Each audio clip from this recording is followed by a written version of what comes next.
It was my daughter Rebecca's 45th birthday, and I had arrived at her house early with the cake I'd ordered specially from her favorite bakery. It cost $200, but for my only child, nothing was too expensive.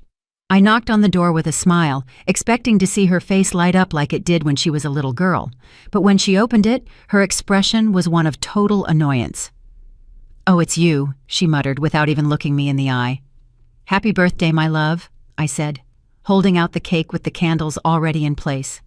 "I brought your favorite, chocolate with strawberries, just like when you were a kid." Rebecca sighed deeply, as if my presence were an unbearable burden. "Mom, we need to talk," she said dryly, letting me inside without even a thank you for the cake. We sat down in the living room of her beautiful home, a house that I had completely financed when she and David got married. It had been $50,000 that I'd pulled from my life savings, money I'd saved penny by penny, working double shifts as a nurse for 40 years. "You know, Mom," Rebecca began, in that cold voice she had developed over the past few years, "I've been thinking a lot about my birthday, about presents, and about what would truly make me happy." I nodded enthusiastically. "Of course, my love. Tell me what you want and I'll get it for you. A trip, some jewelry, maybe that new car you mentioned?" Rebecca looked me straight in the eye, and what I saw there chilled me to the bone. It was pure contempt. "The one thing I'd love most as a birthday present," she said slowly, savoring each word, "is for you to just die." The world stopped. I literally felt as if someone had ripped my heart from my chest. Her words echoed in my ears like an endless loop. My daughter, my own daughter, had wished for my death as a birthday gift. "What? What did you just say?" I managed to whisper, feeling tears welling up in my eyes. "You heard me," she continued, with a coldness that cut through me like knives. "I'm tired of you, Mom. Tired of your constant calls, your unexpected visits, of you always being here bothering me. My life would be so much easier and happier if you would just disappear." My hands were shaking uncontrollably. 72 years of living, 45 years of being her mother, and I never ever thought I would hear those words come out of her mouth. "Rebecca," I managed to say between sobs, "I'm your mother. I've given you everything. I've sacrificed everything for you." "Exactly," she interrupted, standing up from the sofa. "And that's why you're suffocating me. I can't breathe with your constant presence. I need freedom. I need you to let me live my life without your drama and your emotional needs." The $200 cake was still in my hands, the candles beginning to melt. Everything I had dreamed for that day, hugs, laughter, maybe a family dinner, vanished like smoke. "But honey," I tried one more time, "I just want to be close to you, to be a part of your life. You're all I have." "And that's exactly the problem," she replied, crossing her arms. "The fact that I'm all you have. Go get a life of your own and leave me alone." I got up from the sofa, my legs trembling, carrying that cake that now felt like a mockery. "I can't believe you're saying this to me," I murmured, "after everything I've done for you." "Everything you've done?" She laughed sarcastically. "Mom, everything you've done has been for your own benefit, to feel needed, to have control over my life, but I'm not a little girl anymore." I walked toward the door, feeling as if each step was costing me years of my life.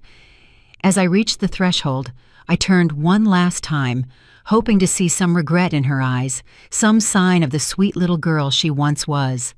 But I only saw impatience for me to leave so she could finally celebrate her birthday without the nuisance I represented. "Happy birthday, Rebecca," I murmured, and I walked out of that house, closing the door behind me. I didn't know at that moment that it would be the last time I would ever enter that house as the mother who had sacrificed everything, because what my daughter didn't know was that she had just awakened something in me that had been dormant for decades. I arrived at my small apartment with trembling legs and a broken heart. The $200 cake ended up in the trash, the melted candles a reflection of the tears that wouldn't stop falling. I sat on my old sofa. the same sofa where I had nursed Rebecca as a baby, where I had read her stories for years, where I had cried tears of happiness every time she called me Mom. How had I ended up here? How could my own daughter, the child I had carried in my womb for 9 months, wish for my death with such coldness? I began to remember everything, absolutely everything I had done for her over the past 45 years. When she was 3 and got pneumonia, I worked triple shifts at the hospital to pay for her medicine. It was $1,200 in antibiotics that my insurance didn't cover, money I got from selling my late mother's jewelry. When she turned 16 and wanted to go to the prom, I worked entire weekends for 4 months to buy her that pink dress that cost $800. I remember how her eyes sparkled when she tried it on. "Thank you, Mom. You're the best in the world," she had said, hugging me tight. In college, when she changed her major for the 3rd time, I paid for every semester without a single complaint. $42,000 in total, money I got by taking out a second mortgage on my house. "Don't worry, honey," I would tell her every time she called me crying. "Your education is the most important thing." When she married David, I organized and paid for the entire wedding, $35,000, so she could have the wedding of her dreams. The most elegant ballroom in the city, the most beautiful flowers, the menu she chose without worrying about the price. "I want my princess to have everything," I told her as I signed check after check. And then came the house. That very house where she had just humiliated me. When Rebecca and David decided they wanted to buy their first property, I didn't hesitate for a second. "Don't worry about the down payment," I told them. "I'll take care of it." It was $150,000 from my life savings, the money I had been saving for my retirement. But it didn't end there. When the twins arrived 5 years ago, I became the free babysitter. Every night Rebecca wanted to go out with David. Every time they had plans and needed someone to watch the kids, there I was, not charging a single cent, happy to help my daughter have the life she had always dreamed of. When David lost his job last year, who paid the mortgage for 8 months? Me. $16,000 that I took from my pension, money that meant eating rice and beans for weeks just to stretch my income. And when the twins needed braces, another $4,000 that I covered without a second thought. "Don't worry," I told them, seeing their distressed faces.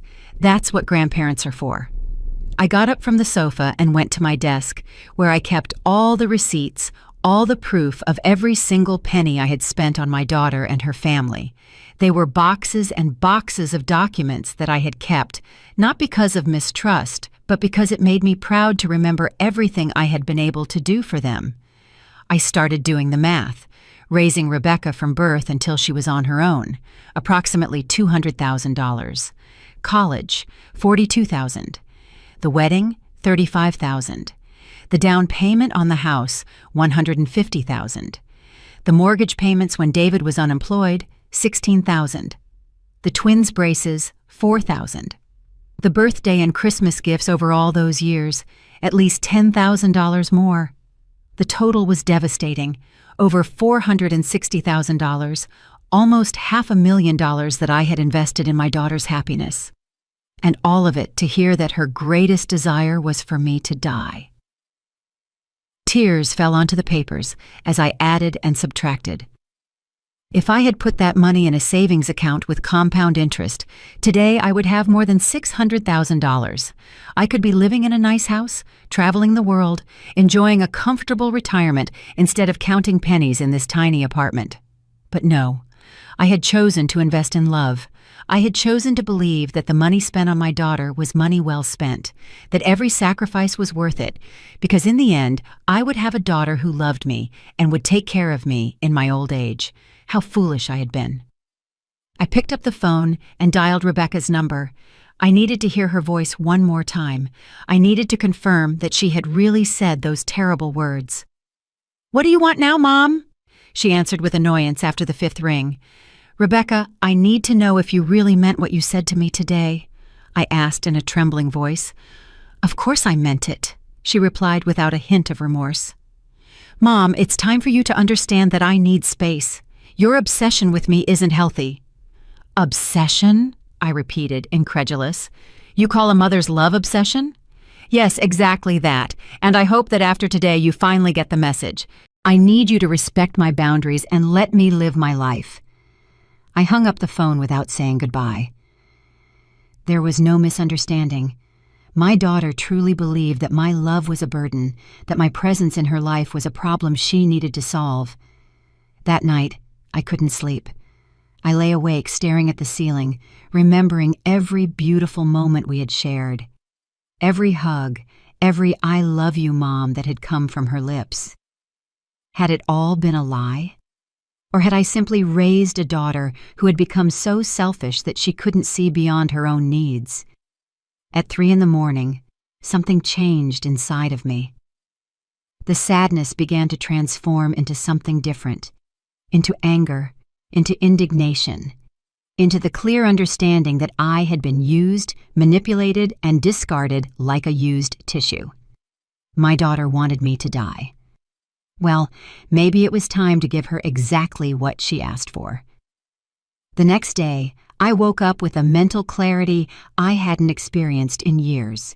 The sadness had given way to something more powerful: determination. If my daughter wanted me to disappear from her life, I would, but not in the way she expected. I put on my best clothes and went out with a defined purpose. First stop, the bank where I had a joint account with Rebecca for her house's emergency expenses. That account I had opened just in case, and in which I had deposited $20,000 for any unforeseen events that might arise. "Good morning, Mrs. Johnson," greeted the manager, Mr. Martinez, who had known me for years. "How can I help you today?" "I want to close joint account number 45872-891, I said with a smile that he interpreted as kindness, but which was in reality pure vengeance. "Are you sure? That account has a considerable balance of $20,000, he warned, checking his computer screen. "Completely sure. I want to transfer all of that money to my personal account," I replied, signing the papers with a steady hand. Seeing those $20,000 returned to my personal account gave me a satisfaction I hadn't felt in years. It was only the beginning. Next stop, the mortgage loan office. During the past year, when David was unemployed, I had co-signed their mortgage. That meant that if they couldn't pay, the responsibility fell on me. But it also meant that I had rights to that property. "Mrs. Johnson," the loan officer, Ms. Williams, greeted me. "What brings you here?" "I want to review the mortgage contract where I appear as a co-signer," I explained. "I need to understand exactly what my rights and obligations are." While she looked for the documents, I remembered the day I signed those papers. Rebecca had cried with emotion. "Thank you, Mom. I don't know what we'd do without you. You're our savior," she had said, hugging me tight. David had also thanked me, promising me they would never have late payments. "Here are the documents," Ms. Williams said, placing a thick folder in front of me. "As a co-signer, you are responsible for the payments if the primary holders cannot make them. But you also have the right to reclaim the property if you believe the debtors won't be able to fulfill their obligations." "Exactly," I completed, examining the papers carefully. "Is there a problem with the payments?" she asked with professional concern. "I'm evaluating the situation," I replied, putting a copy of all the documents in my bag. "What would I have to do if I decided to exercise my rights as co-signer?" "You would have to demonstrate that there's a risk of default or that there have already been significant delays. In your case, I see that you covered 8 months of payments last year, which is already sufficient evidence that the primary holders lack financial stability." Perfect. David had lost his job again last week. Information that Rebecca had given me without thinking about the implications. She thought she was asking for help indirectly, but what she was really giving me were the weapons for my revenge. I left that office with a smile. My dear daughter had no idea of the storm that was brewing. Third stop, my personal lawyer, Mr. Ansel Adams, a 70-year-old man who had been a friend of my late husband's. He knew my entire family situation and had witnessed my sacrifices for Rebecca for decades. "Julietta," he greeted me warmly, "what brings you to my office? It's not common to see you here." "Ansel, I need your help with something very important, I told him, sitting in front of his desk. I want to completely change my will. His eyebrows shot up in surprise. Has something happened with Rebecca? I told him everything. Every hurtful word, every moment of contempt, the coldness with which she had wished for my death on her own birthday. Ansel listened to me in silence, his expression becoming more serious with each detail. Julieta, he said finally, I'm so sorry for what you're going through. I never thought Rebecca was capable of something like that after everything you've done for her. Me neither, I sighed, but I've made my decision. I want to change my will and leave everything to a charitable organization. I also want to set up a trust fund for my grandchildren, but Rebecca can't have access to that money until they turn 25. That can be done, Ansel nodded, taking notes. Do you also want to change the beneficiaries of your life insurance? Of course. Anything with Rebecca's name on it, I want to change it. My daughter wants me to die, but when I do, she's not going to receive a single penny from me. We spent 2 hours reviewing all my legal documents, my $100,000 life insurance policy, my savings, my apartment, my investments. Everything that had once been designated for Rebecca would now go to the Orphans Foundation, where I had worked as a volunteer for years. There's something else, I said when we were finishing. I want you to prepare all the documents to reclaim the house where Rebecca lives. As the co-signer of the mortgage, I have rights, and her husband just lost his job again. Ansel's eyes lit up with understanding. Now I see where you're going with all of this. Are you sure you want to go that far? Completely sure, I replied with a determination that surprised even myself. My daughter told me her life would be easier if I disappeared. Well, I'm going to disappear, but first I'm going to make sure she understands exactly what it means to live without me and without everything I've done for her. When I left Ansel's office, it was already dark. I walked through the streets of my neighborhood feeling renewed, as if I had woken up from a very long dream. For 45 years, I had lived for Rebecca. I had sacrificed my own dreams and desires to give her everything she wanted, but no more. I got back to my apartment and poured myself a glass of wine, something I hadn't done in years. Toasting myself was something completely new, but it felt incredibly liberating. I took out my phone and dialed a number I had saved months ago but had never dared to use. It was for a travel agency specializing in retirees that offered packages for living abroad. Good evening, this is Julieta Johnson, I said when they answered. I saw your promotion about living in Switzerland. Could you send me complete information? Of course, Mrs. Johnson. Switzerland is a very popular destination among our clients. We have several programs, from temporary stays to permanent residency. What kind of information do you need? Everything, I replied without hesitation. I want to know everything about how a 72-year-old person can start a new life in Switzerland. After hanging up, I stood at the window, looking out at the city where I had lived my entire life. Soon, all of this would be just a memory. My daughter had asked for my disappearance as a birthday gift, and I was going to grant it to her in the most spectacular way possible. What Rebecca didn't know was that her wish was about to become her worst nightmare. The next few days were a roller coaster of emotions and secret preparations. Every morning, I woke up with a mix of pain and determination that pushed me forward with my plan. It was as if I had woken from a long slumber where I had lived only to please my daughter, and now, finally, I was living for myself. On Wednesday morning, my phone rang. It was Rebecca. For a moment, my heart sped up, thinking that maybe she had reconsidered, that she might apologize for the terrible words she had said. How naive I still was. Mom, she said in that cold voice she had adopted lately, I need you to do me a favor. Not even a hello or how are you. She went straight to the point as if I were her personal assistant. What do you need? I asked, curious to see how far her audacity would go. The twins have a presentation at school on Friday, and David and I have an important work dinner. Could you watch them that night? The irony was delicious.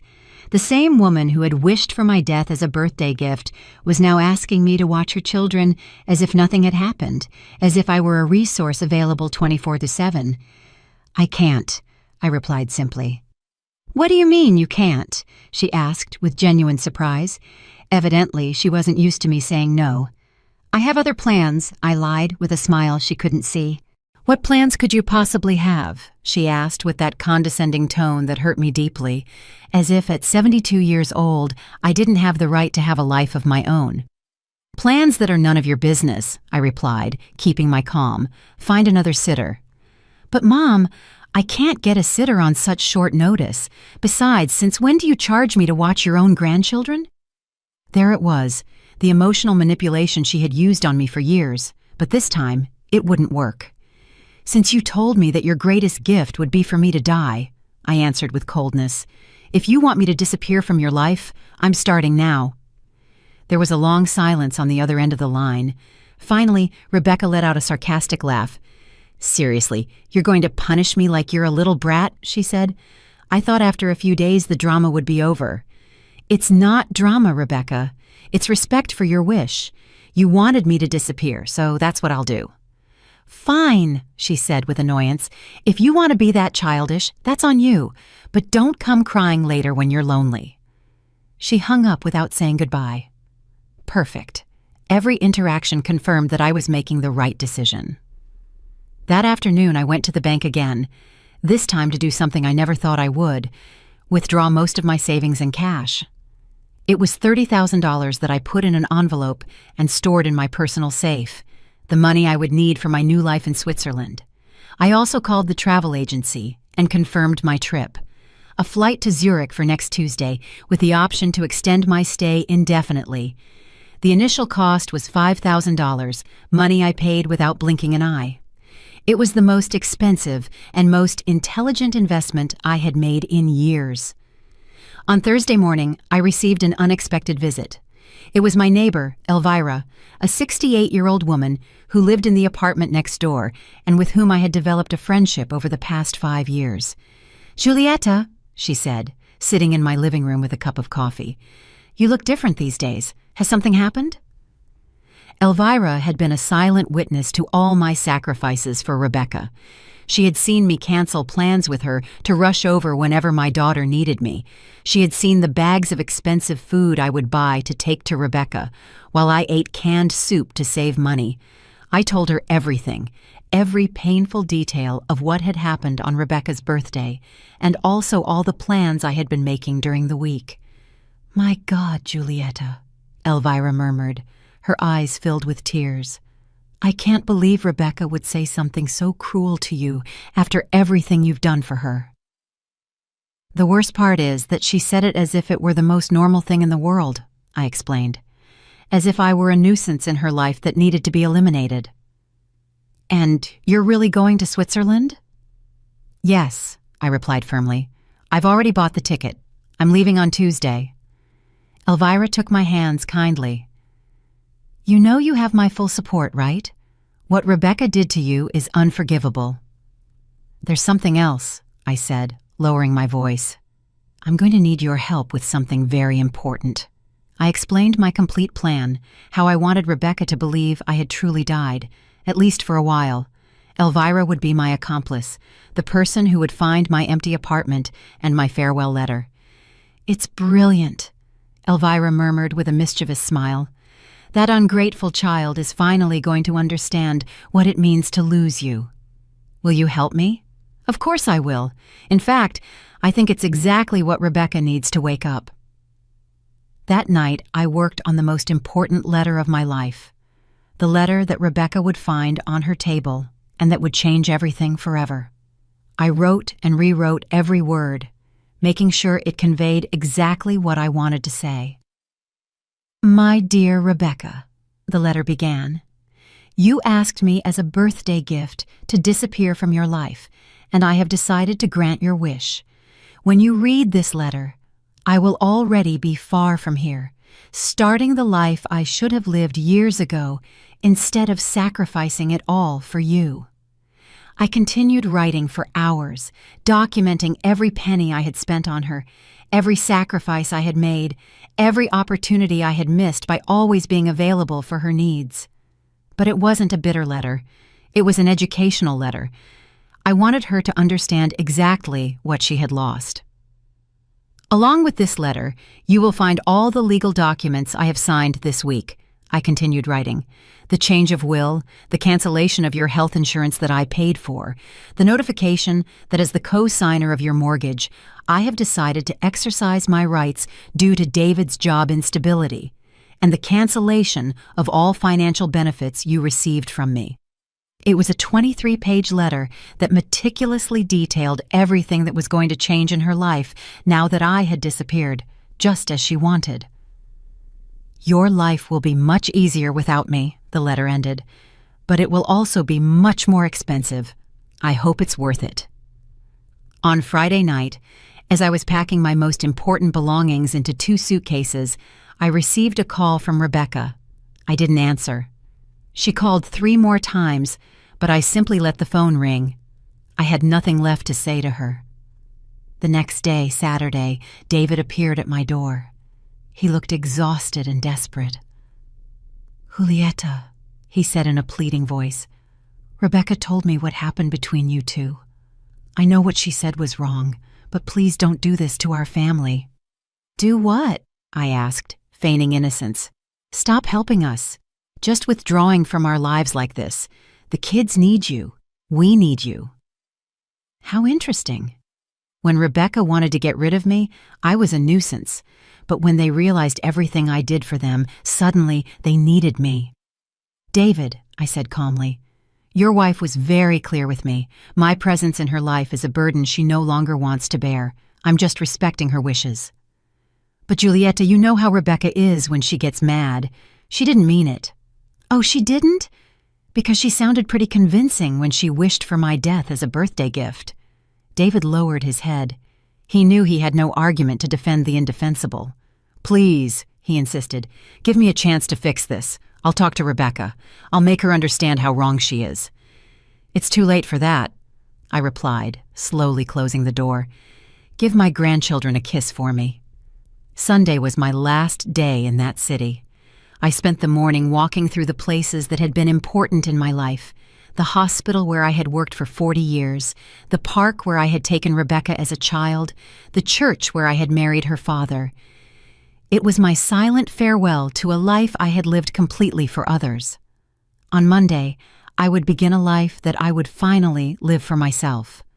On Sunday night, I couldn't sleep, not because of nerves or regret, but because of a strange emotion I hadn't felt in decades, the anticipation of an adventure.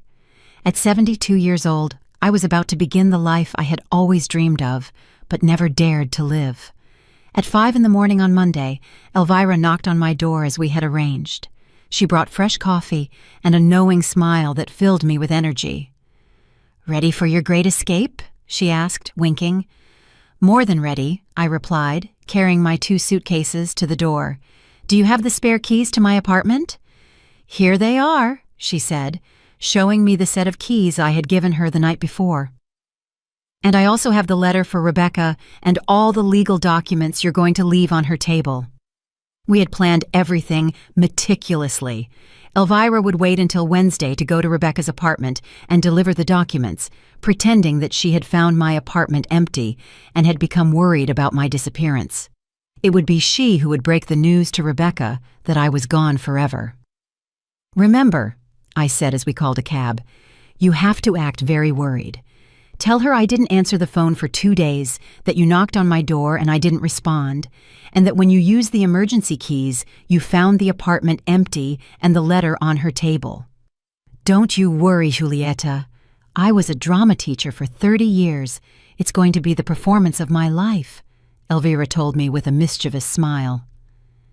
The cab arrived punctually at 6 a.m. As they loaded my suitcases, I took one last look at my apartment. I had lived there for 15 years, but strangely, I didn't feel nostalgic. It was as if I was finally freeing myself from a prison I had built myself. "To the airport?" the cab driver asked. "To the airport," I confirmed, and I felt as if those 2 words marked the beginning of my new existence. During the 40-minute ride, I thought about everything I was leaving behind. My volunteer work at the hospital, my daily routines, the constant worry about Rebecca and her problems. but I also thought about everything that awaited me. The freedom to make my own decisions, to spend my money on myself, to live without the constant weight of my daughter's emotional demands. At the airport, while I waited for my flight, I received 3 calls from Rebecca that I didn't answer. Then a text message came in. "Mom, you're being ridiculous. The kids are asking about you. Call me." I deleted the message without replying. It was fascinating how, now that I wasn't available 24/7, she suddenly needed me. The flight to Zurich was long but peaceful. For the first time in years, no one knew where I was. No one could call me to ask for favors, money, or time. It was an intoxicating feeling of freedom I hadn't experienced since before I became a mother. During the 12-hour journey, I wrote in my journal everything that had happened in the last week. Every detail, every emotion, every decision that had led me to that moment. I wanted to remember exactly what it felt like to free myself from a toxic relationship, even when that relationship was with my own daughter. I arrived in Zurich on Tuesday night, local time. A representative from the travel agency was waiting for me at the airport with a sign that had my name on it. He was a young, kind man named Klaus who spoke perfect English. "Mrs. Johnson," he greeted me with a genuine smile. "Welcome to Switzerland. I hope you're ready for a new adventure." "More than ready," I replied, and for the first time in weeks, my smile was completely authentic. Klaus took me to a beautiful furnished apartment in the center of Zurich that he had rented for 1 month while I decided if I wanted to stay permanently. It was small but cozy, with windows that overlooked a lovely park and a partial view of the lake. "Here is all the information about the city," Klaus said, handing me a thick folder. "Places to eat, activities for people your age, German classes, social groups. I've also scheduled a meeting for you with a financial advisor for tomorrow afternoon to help you with the paperwork if you decide to stay permanently." That night, I slept better than I had in years. There was no phone that could ring, no one who needed anything from me, no responsibilities beyond taking care of myself.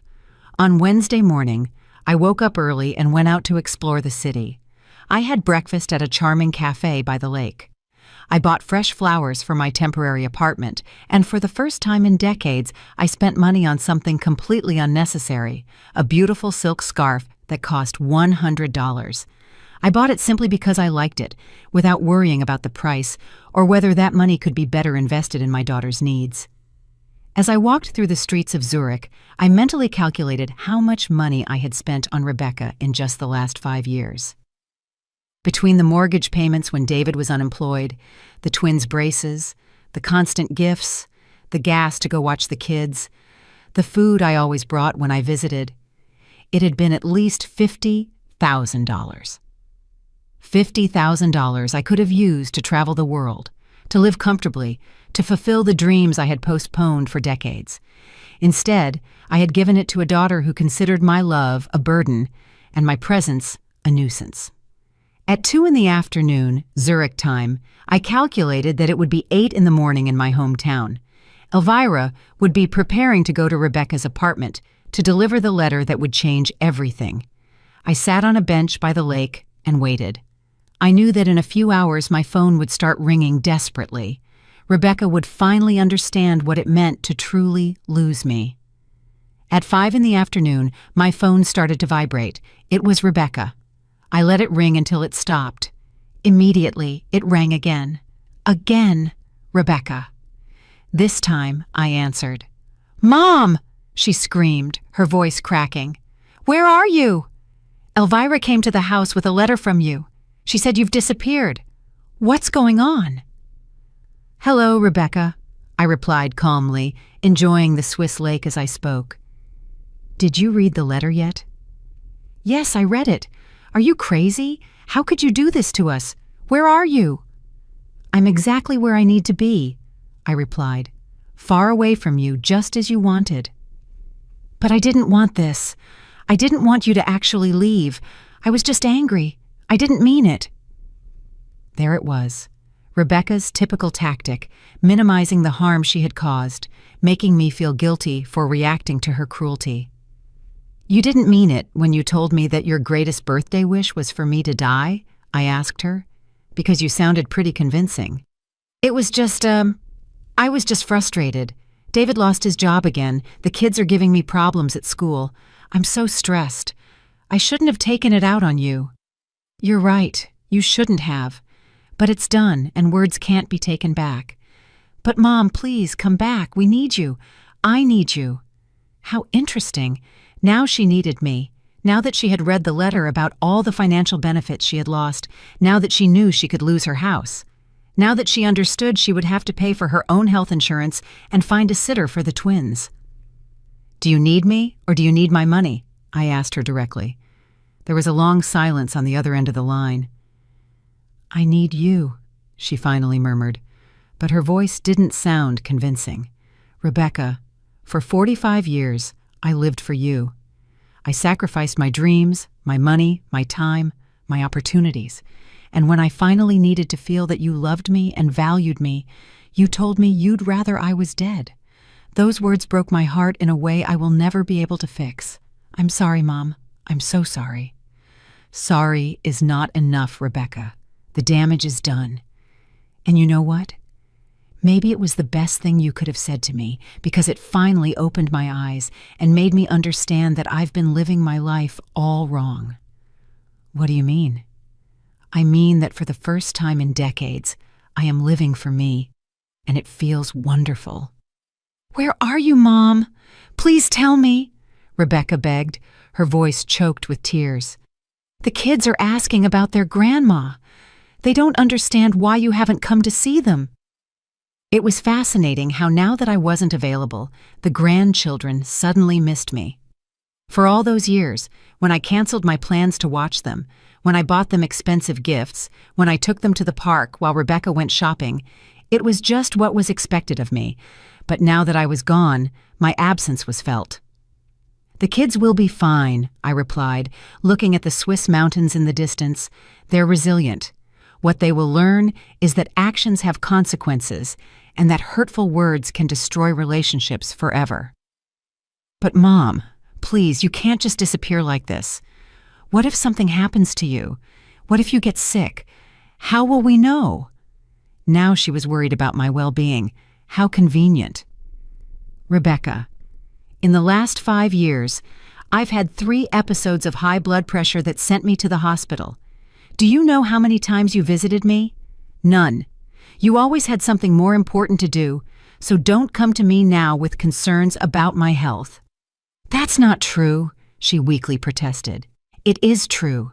The first time I was hospitalized, I called you from the emergency room. You told me you couldn't come because you had a hair appointment. The second time was David's birthday, and you were celebrating. The third time, you simply didn't answer the phone." The silence on the other end of the line confirmed that she remembered every single occasion perfectly. I thought it wasn't serious," she murmured. "Of course, because my health was never a priority for you.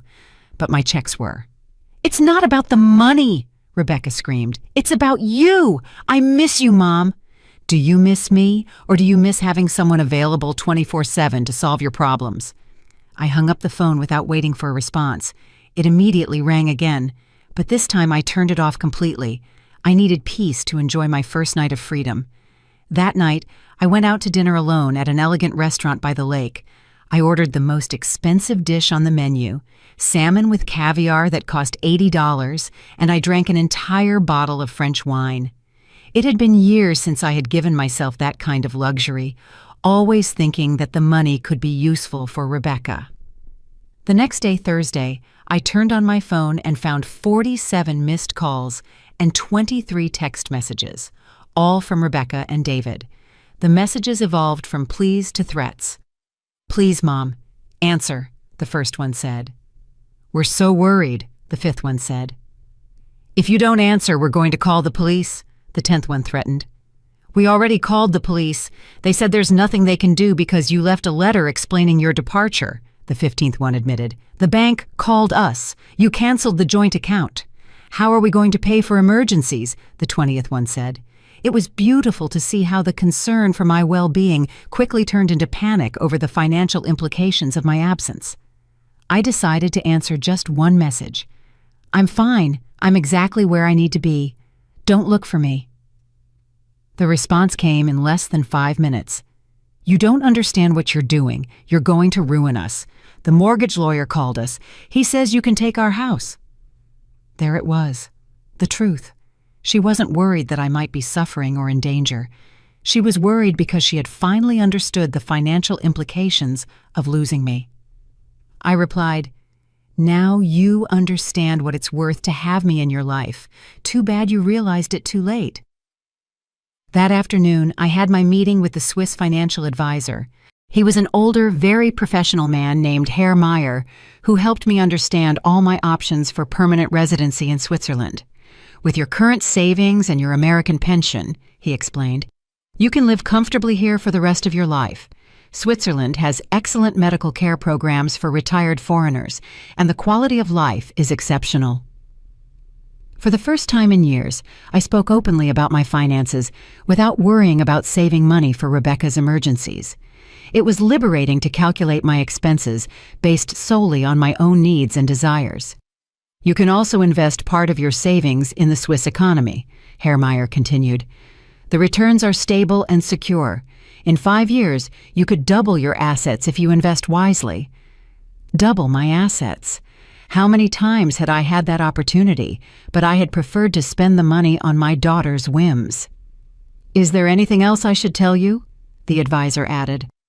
"We have many clients in situations similar to yours. Older people who have come to Switzerland looking for a new start after complicated family relationships. You are not alone in this experience." That information comforted me deeply. I wasn't the only mother who had been manipulated and discarded by ungrateful children. There was a whole community of people who had chosen their own happiness over the toxic demands of their families. On Friday morning, I joined a hiking group for older people. There were 8 women and 4 men, all between 60 and 75 years old, all looking for adventure and new experiences. During the bus ride, I struck up a conversation with a woman named Ingrid, a 71-year-old German who had arrived in Switzerland 2 years earlier. "What brought you here?" she asked me as we admired the landscape from the window. "A daughter who told me that her greatest birthday wish was for me to die," I answered without filters. I no longer had the energy to sugarcoat the reality. Ingrid looked at me with wide eyes. "Seriously?" "Completely seriously. After financing her house, practically raising her children, and sacrificing my retirement for her needs, she told me that my presence in her life was an unbearable burden." "My goodness," Ingrid murmured. "And what did you do?" What she asked. I disappeared from her life, and here I am. Ingrid smiled with admiration. "You are very brave. It took me 5 years to make the decision to walk away from my toxic family. My son and daughter-in-law treated me like an ATM with legs." For the rest of the day, Ingrid and I shared our stories. She had come to Switzerland after realizing that her adult children only contacted her when they needed money for their vacations, their new cars, or their whims. When she decided to set boundaries, they accused her of being a selfish mother and threatened not to let her see her grandchildren. "The first few months were difficult," Ingrid confessed as we walked through a medieval town. "Guilt ate me up. I thought maybe I was really selfish, that a good mother should always sacrifice for her children." "And what changed your perspective?" I asked. "I realized that my children never wondered if I was happy, if I had enough money for my own needs, or if my constant sacrifices were hurting me. They only cared about what I could give them. That's not love, Giulietta. That's exploitation." Her words resonated deeply in my heart. For decades, I had confused emotional manipulation with filial love, constant demands with genuine need. That night in my apartment, I decided to turn on my phone for the last time in several days. I had 62 missed calls and 47 text messages. Most of them were from Rebecca and David, but there were also some from unknown numbers. I read the text messages chronologically, observing the evolution of my daughter's panic. The first ones were still emotional pleas. "Mom, please come back. We need you. The kids are crying for you." But they gradually became more desperate and financial. The bank called us for a meeting on Friday. They say that, as the co-signer, you have the right to reclaim the house. They can't take our house away for a misunderstanding. By the 5th day, the messages had become aggressive. This is ridiculous, Mom. You're ruining our lives over a tantrum. Act like an adult and come back. And finally, desperate, I called all the hospitals, the police, your friends. No one knows where you are. If something happens to you, it's going to be my fault. Please, just tell me you're okay.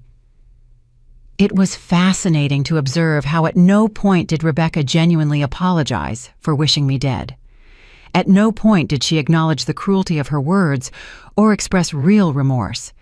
It all revolved around the negative consequences my absence had for her.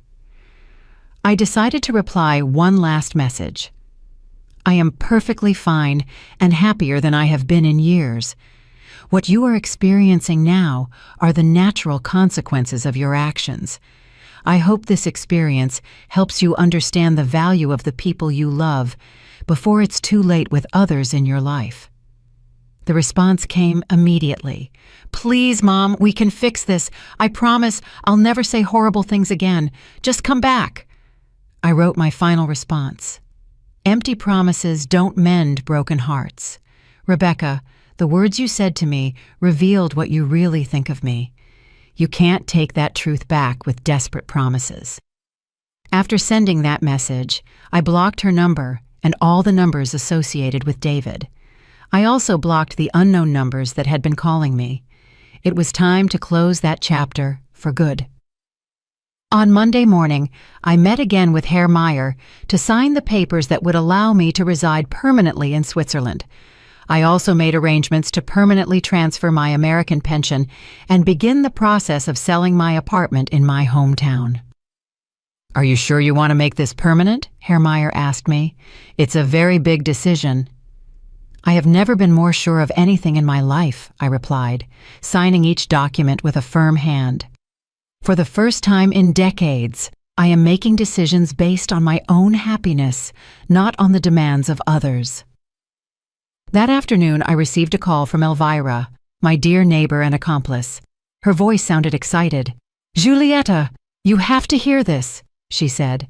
Rebecca came to my apartment yesterday, crying hysterically.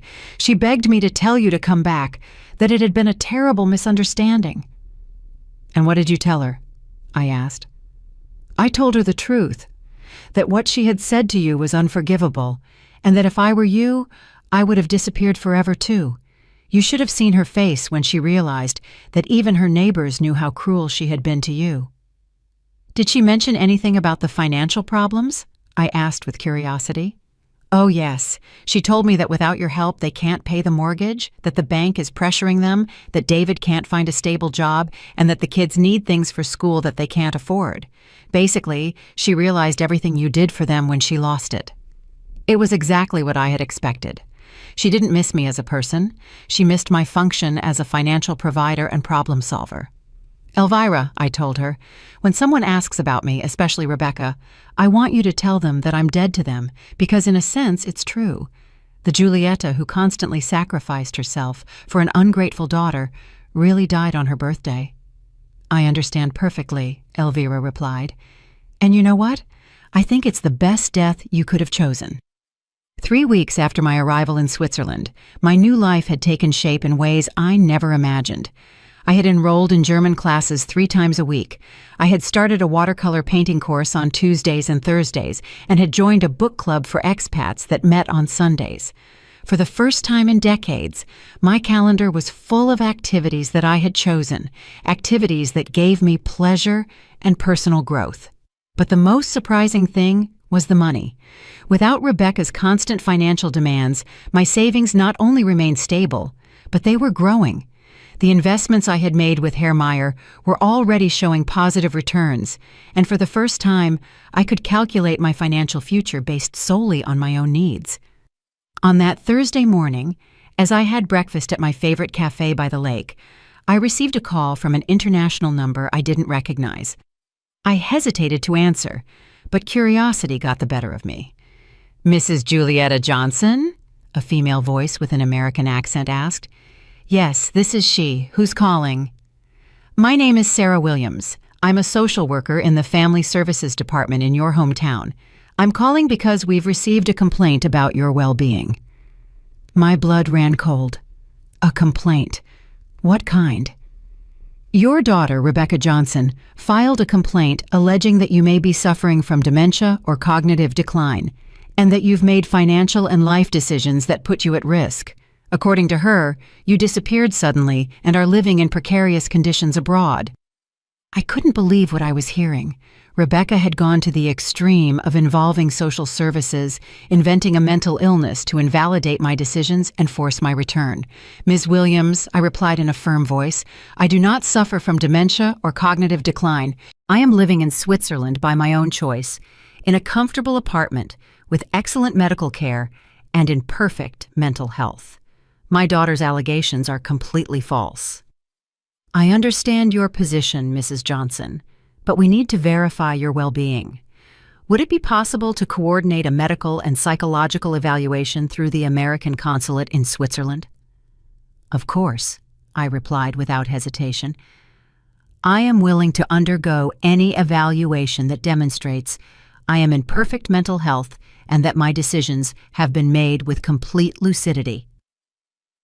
After coordinating the details for the evaluation, I hung up the phone, feeling a mix of rage and disbelief. Rebecca had crossed a line of no return. Not only had she wished me dead, but now she was trying to destroy my mental credibility to regain control over my money and my life. I immediately called my lawyer, Ansel, back in my hometown. "Julieta," he greeted me with concern. "I'm glad to hear your voice. I've had a very interesting week with your daughter." "I bet you have. I just spoke with social services. Rebecca is accusing me of having dementia." "That's not all," Ansel sighed. "She also hired another lawyer to try to challenge all the legal changes you made before you left. She's alleging that you weren't in your right mind when you signed them." "Can she do that?" "She can try, but she doesn't have solid legal grounds. I have recordings of all our conversations where you clearly demonstrate total lucidity. Furthermore, the fact that you meticulously planned your departure and are living independently in Switzerland contradicts any allegations of cognitive decline. What else is she doing?" "She has tried to access your bank accounts, alleging concern for your well-being.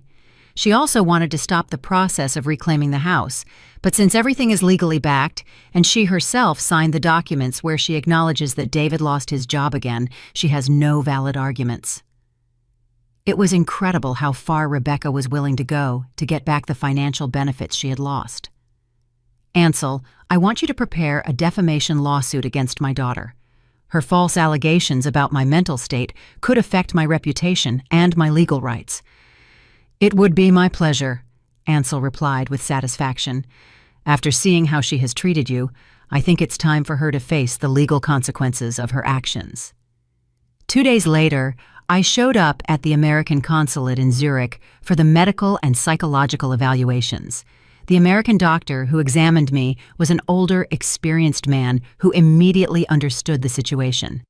"Mrs. Johnson," he told me after an exhaustive 3-hour evaluation, "not only are you in perfect mental health, but the decisions you have made demonstrate admirable lucidity and courage. Your daughter is clearly trying to manipulate the legal system to recover financial benefits. That will be officially documented." "Absolutely. I'll send a detailed report to social services explaining that her allegations are unfounded and that you are living an independent and healthy life in Switzerland." That same afternoon, I received a call from the social worker. "Mrs. Johnson, we have received the medical report from the consulate. It is clear that your daughter's allegations are baseless. We are going to close the case and notify Rebecca that her complaints were unfounded." "Thank you," I replied. "Will this be in some kind of record?" "Yes, it will be documented that she filed a false complaint about a family member's well-being, which could have legal implications if it is repeated." Perfect. Rebecca had not only failed in her attempt to invalidate my decisions, but now she had an official record of filing false complaints. That night, I decided to do something I had been putting off. Write an open letter detailing my entire experience, not for Rebecca, but for other mothers who might be living in similar situations of manipulation and emotional abuse from adult children. I wrote for 4 hours, documenting every sacrifice I had made, every manipulation I had suffered, and every step I had taken to reclaim my dignity and my life. It was a 20-page letter that I titled, "When a Mother's Love Becomes Self-Destruction, My Story of Liberation at 72. I decided to send the letter to an online blog I had discovered that specialized in stories of older women who had found the courage to radically change their lives. A week later, I received an enthusiastic response from the editor. "Julieta," she wrote, "your story is powerful and inspiring. We have received hundreds of comments from women who completely identify with your experience. Would you be willing to participate in a video interview for our YouTube channel?" I accepted immediately. It was time to use my experience to help other women who were trapped in toxic family dynamics. The interview was published 2 weeks later and quickly went viral. Thousands of women shared similar stories of adult children who emotionally manipulated them and financially exploited them. The comments were a catalog of pain and recognition. "My 40-year-old son lives in my house, doesn't pay rent, and yells at me when I ask him to look for a job," one woman wrote. "My daughter only calls me when she needs money for her vacations, but she never has time to visit me when I'm sick," another shared. "I thought I was the only mother who felt used by her own children," a third confessed. But the most impactful thing came a week after the interview was published. I received an email from an address I immediately recognized. It was David, my former son-in-law.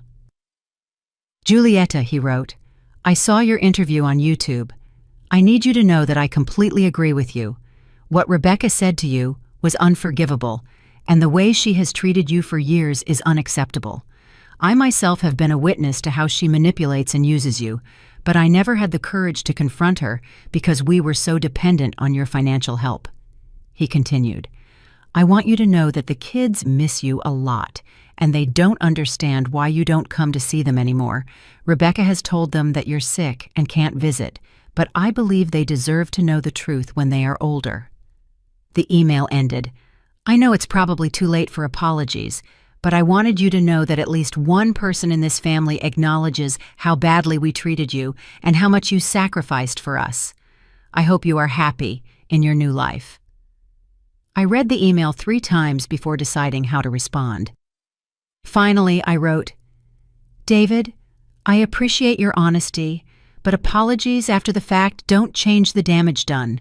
I hope this experience helps you to be a better husband and father, and that you teach your children to value the people who love them before it's too late."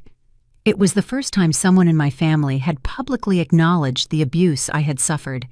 It didn't change my decision to stay away, but it did give me a sense of validation that I had been needing for years. My new life in Switzerland was flourishing in ways I never imagined. I had real friends who valued me for who I was, not for what I could give. I had hobbies and passions that I had rediscovered. I had peace of mind and financial stability. And most importantly, I had dignity. 6 months after my arrival in Switzerland, my life had taken a shape I had never dreamed possible. It was a perfect spring morning when I received a call that would change everything once again. It was Elvira, my dear neighbor and accomplice. "Julieta," she said with an excited voice, "you have to hear this. Rebecca lost the house." My heart stopped for a moment. Despite everything, a part of me still worried about my grandchildren's well-being. "What exactly happened?" I asked. "The bank foreclosed on the mortgage last week. David couldn't find a stable job.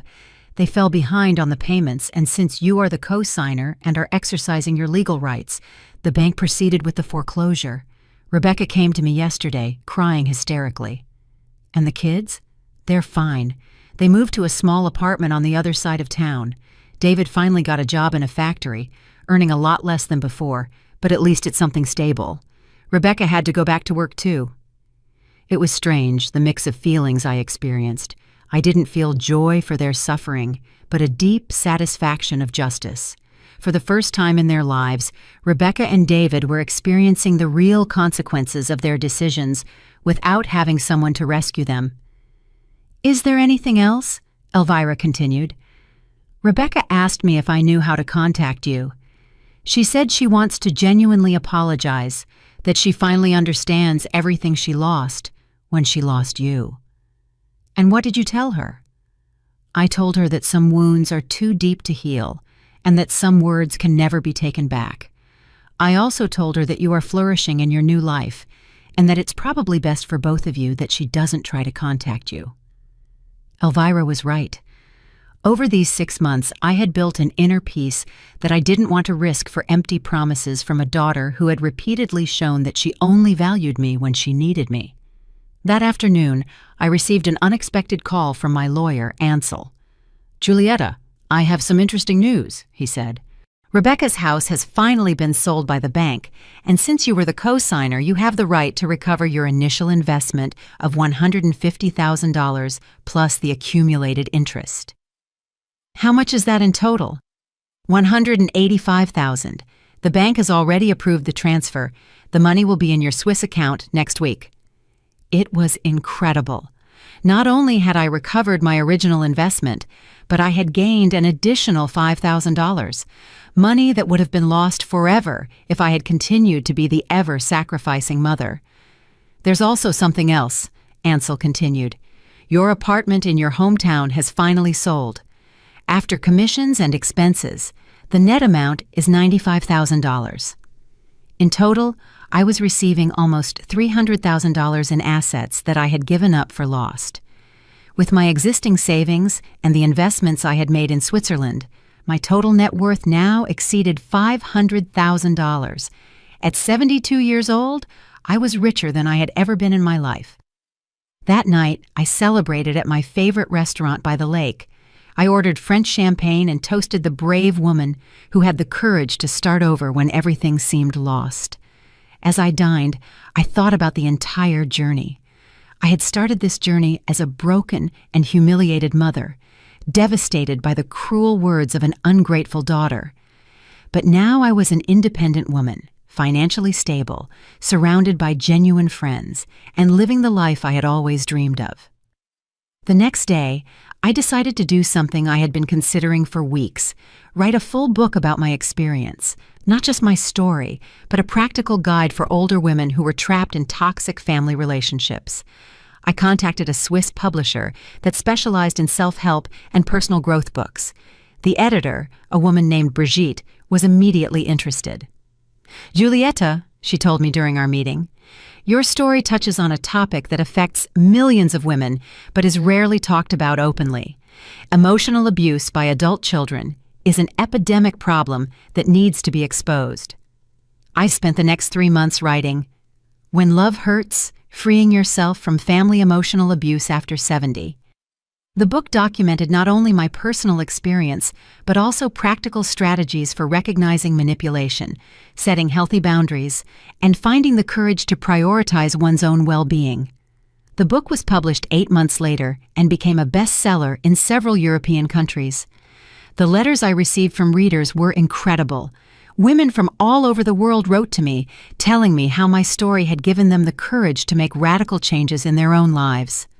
"I read your book and finally understood that I am not a bad mother for refusing to continue to finance my 35-year-old son's irresponsibility," wrote Maria from Spain.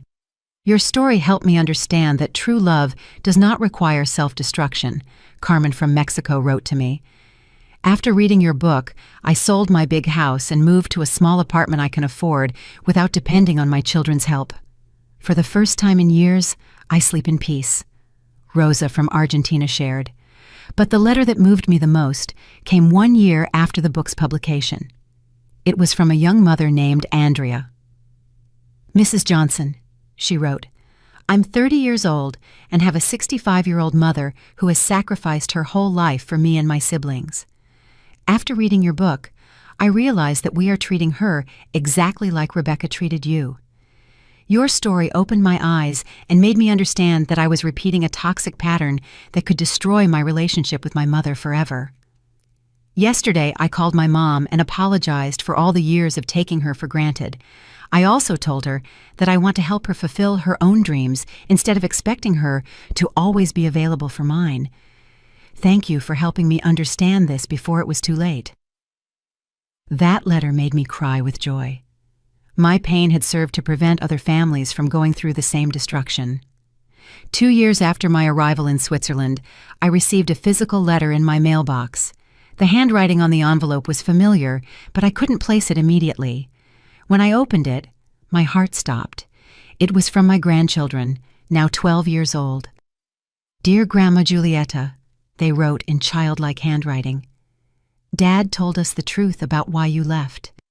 He told us that Mom said some very ugly things to you, and that's why you decided to start a new life away from us.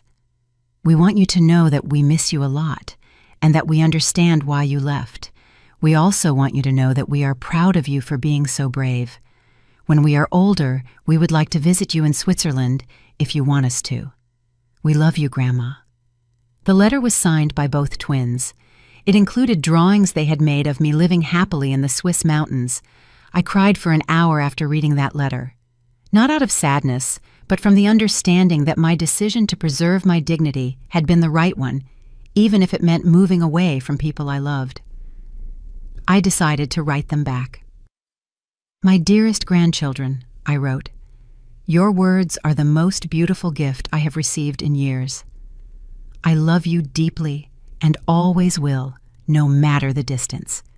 When you are older and can make your own decisions, the doors to my heart and my home will always be open for you. Until then, I want you to know that your grandma is living a full and happy life, surrounded by beauty and peace. Keep this love you feel for me, but also learn from this experience. Words have the power to build or destroy, and relationships are based on mutual respect, not on unilateral sacrifice. I love you with all my heart." Today, 3 years after that terrible birthday that changed my life forever, I am sitting on my balcony in Zurich, looking at the mountains as I write the last lines of my story. I am 75 years old, with assets of more than $600,000, a bestseller book, dear friends from all over the world, and an inner peace I never thought I would experience again. Rebecca asked me as a birthday gift to disappear from her life. I granted her that wish in the most spectacular way possible. What she never calculated was that by losing me, she not only lost a mother who loved her unconditionally, but she also lost the person who had kept her financial world stable for decades. My disappearance was my gift to her. My new life was my gift to me. And it was worth every tear, every sacrifice, and every moment of pain that brought me here. Because sometimes, the only way to save yourself is to have the courage to lose yourself completely in order to be reborn as the person you were always meant to be. Did you like my story? And which city are you listening from? Let's meet in the comments. If you liked the story, you can support me by sending a super thanks so I can keep bringing more stories like this. Thank you so much for your sweet support. I'm looking forward to your comments on the story. On the screen, you can see 2 new life stories that I highly recommend. There's so much more on my channel. Don't forget to subscribe. See you in the next life story with love and respect.